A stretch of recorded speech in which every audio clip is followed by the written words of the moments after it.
বাঁকুড়ার তালডাংরায় ব্লক স্বাস্থ্য আধিকারিকের বিরুদ্ধে বিয়ের প্রতিশ্রুতি দিয়ে সহবাসের অভিযোগকে ঘিরে চাঞ্চল্য ছড়িয়েছে। ঘটনাকে কেন্দ্র করে প্রশাসনিক তদন্তের পাশাপাশি রাজনৈতিক তরজাও শুরু হয়েছে। জানা গিয়েছে, বাঁকুড়ার তালডাংরা ব্লক প্রাথমিক স্বাস্থ্য কেন্দ্রে কর্মরত এক মহিলা স্বাস্থ্যকর্মী তালডাংরা থানায় লিখিত অভিযোগ দায়ের করেছেন। অভিযোগে তিনি দাবি করেছেন, সংশ্লিষ্ট ব্লক স্বাস্থ্য আধিকারিক তাকে বিয়ের প্রতিশ্রুতি দিয়ে প্রায় 2 বছর ধরে হাসপাতালের কোয়ার্টারে নিয়মিত শারীরিক সম্পর্ক বজায় রাখেন। সম্প্রতি অভিযুক্ত তার সঙ্গে যোগাযোগ বিচ্ছিন্ন করে অন্য এক মহিলাকে বিয়ের চেষ্টা করছেন বলেও অভিযোগে উল্লেখ করা হয়েছে। প্রতিবাদ জানালে তাকে হুমকি দেওয়া হয়েছে বলেও দাবি করেছেন ওই স্বাস্থ্যকর্মী।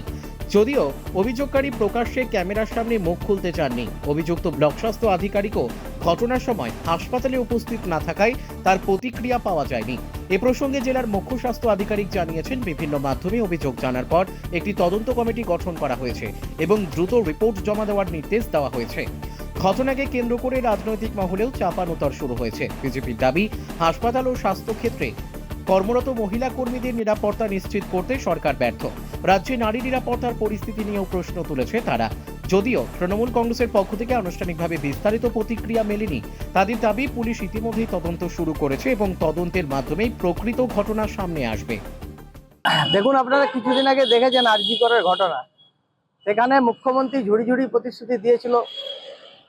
যে সমস্তভাবে করাপশনে মুখ্যমন্ত্রী নিয়োজিত যে সমস্ত সরকারি আধিকারিকরা, তারা বিভিন্নভাবে অনৈতিক কাজে এবং এই রকম কাজে যুক্ত আছে। মুখ্যমন্ত্রী প্রতিশ্রুতি দেওয়া সত্ত্বেও তার কোনো লাভ হয়নি।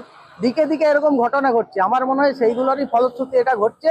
এবং এই যে আছেন উনি, যিনি নির্যাতিতা, উনিও বোধহয় সেখানেরই স্টাফ।